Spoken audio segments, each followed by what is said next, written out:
I just had to stop and check and make sure it was you, Muse. Because lately, I feel like, I don't know, no one's there. I'm kidding. I'm kidding. I know you're always there, Muse. And that, of course, is a discussion for another time. Because I wanted to discuss something fun today. Well, relatively fun. If you're a writer, you might think this is fun. If you're not a writer, if you're a reader, this could be a nice look into how the sausage is made. I want to talk today with you, Muse, about something that I developed for myself as a writing tool. Something that makes it easier for me to write in the style in which I choose. Now, I don't think I actually intentionally came up with this. I think it's something that developed over time. And I didn't realize it, that I was doing it, until one day when I don't usually do this, but one day I read a review, and the review said something to the effect of this. I wasn't used to the writer's writing style, because I'm used to X writing style. But once I got used to the writer's writing style, I really loved it. And it made for a really easy read. Now, I have talked about this before. That I've talked about this subject on a number of occasions. That I don't conform to rules. I just don't. I would rather break rules than make rules. And it's been a point of pride of mine for a very long time. And as a reader, if you open up a book of mine, and you open up a book from a writer that you would normally read, you're going to think, one of these things is not like the other. And I'm not saying that one is right or wrong. They're just different. And when you open up a typical book, you will see blocks and blocks and blocks of paragraphs. And when you open up a book of mine, you'll see a variation between blocks of paragraphs, short paragraphs, single sentences, single words. And for some readers, it's a bit jarring at first because that's not what they're used to. And I have always written in such a way that it's very TV and film friendly, for lack of a better word. In that, when you read a book of mine, it should be very easy to picture the scenes. You should be able to picture the television episode or the film in your mind.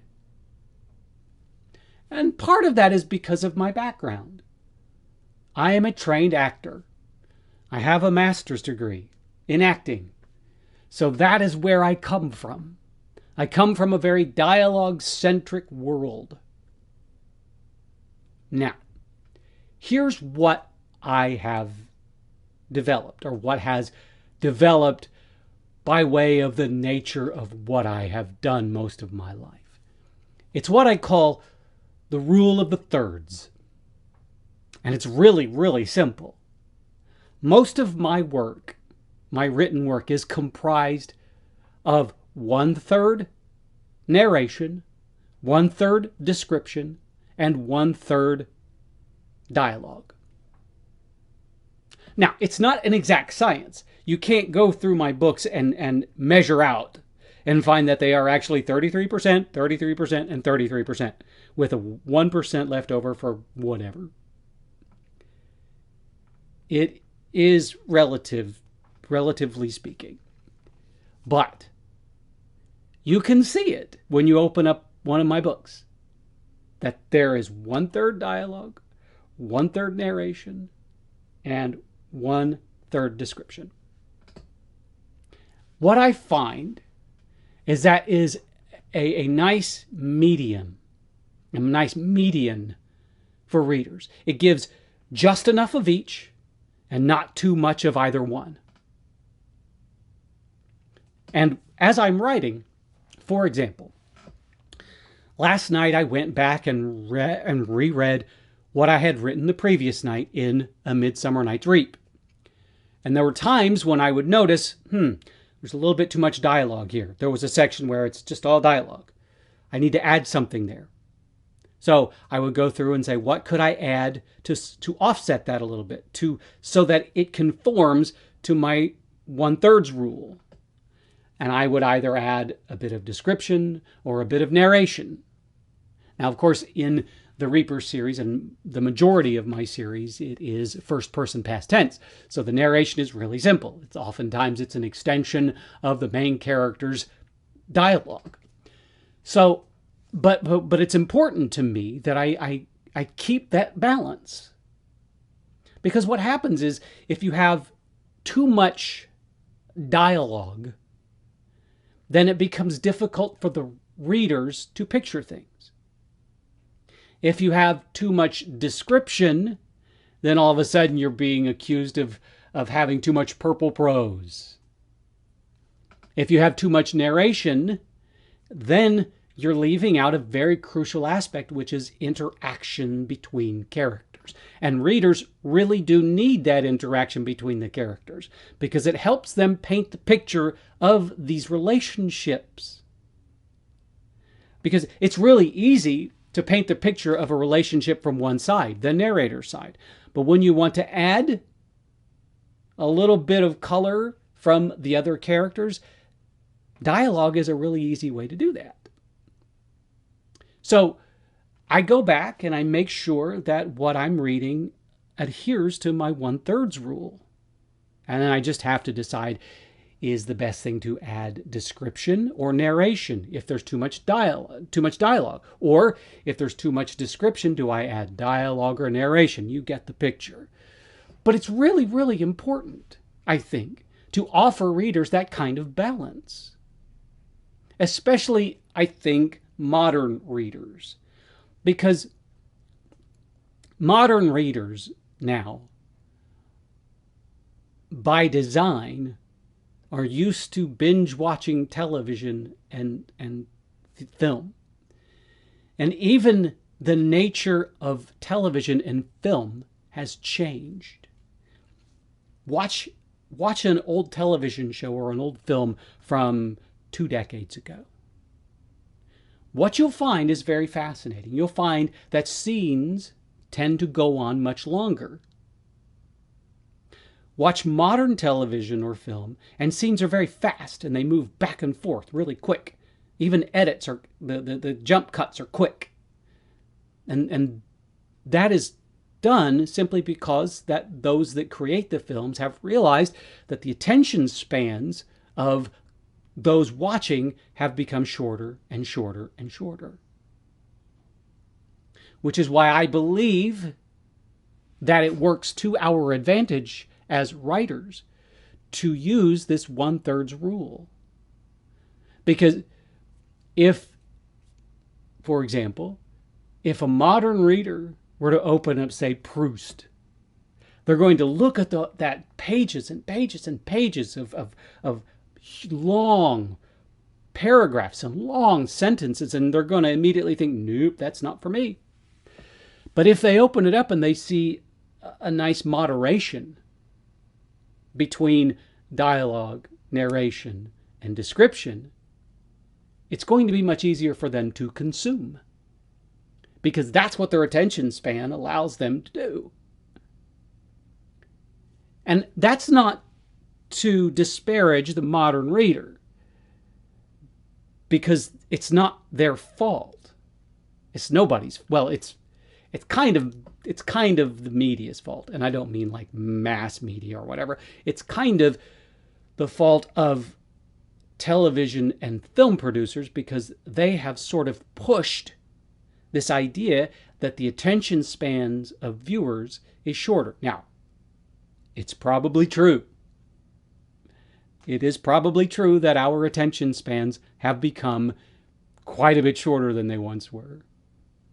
I mean, take, for instance, the length of television or the length of plays. They've become shorter and shorter and shorter. When the average audience sees that a movie is 3 hours, their first response is, oh my gosh, I don't know if I can sit through that.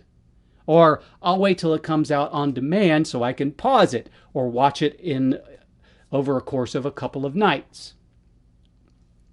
I watched the Zack Snyder's Justice League. It took me 4 nights to watch it. Would I have actually gone to the theater and sat through 4 hours of a film? I don't know. Probably not in that case. So our attention spans have actually become shorter. And it is our jobs as writers to adjust to that. Now, my style of writing, the voice in which I write in, was not a product of a shrinking attention span. It was more a product of simply the rhythm in which I think and speak.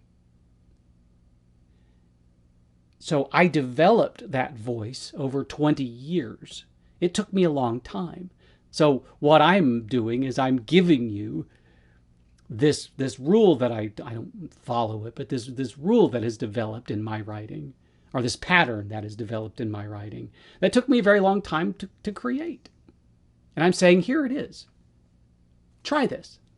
Now, I'm not saying that you as writers, every writer out there should go, oh, I'm just going to start following Jack Wallen's rule of thirds, and everything's going to be great. It might not be. Your voice might not fit with this. What's important here is that you find a style that fits with your voice.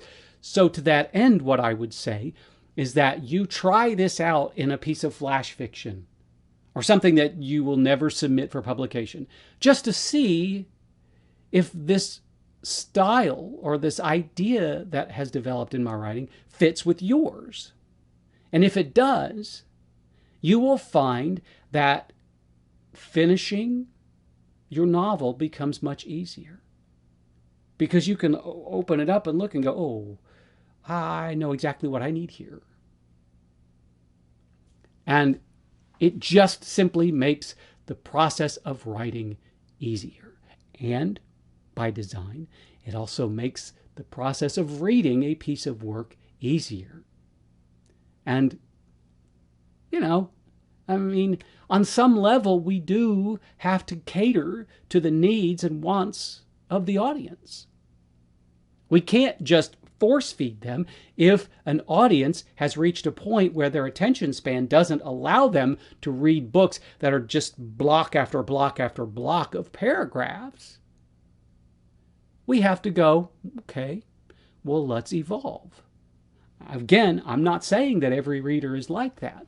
There are plenty of readers out there. You open up a biography. There are certain genres that lend themselves to that style of writing, where it's nothing but pages of paragraphs.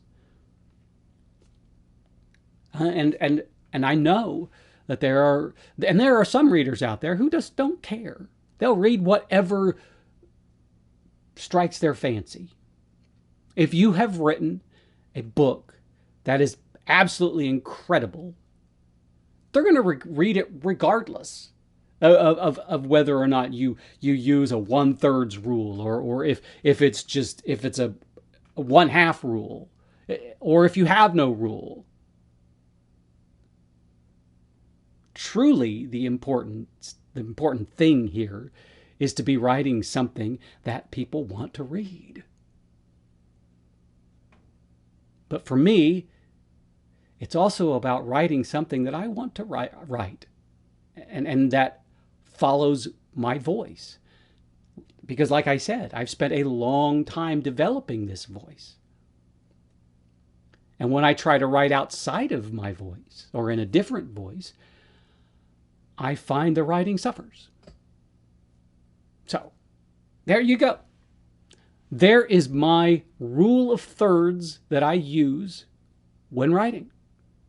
And I don't have to think about it. It just happens for me. The only time I think about it is when I go back and reread and I see, oh, well, this needs this or whatever.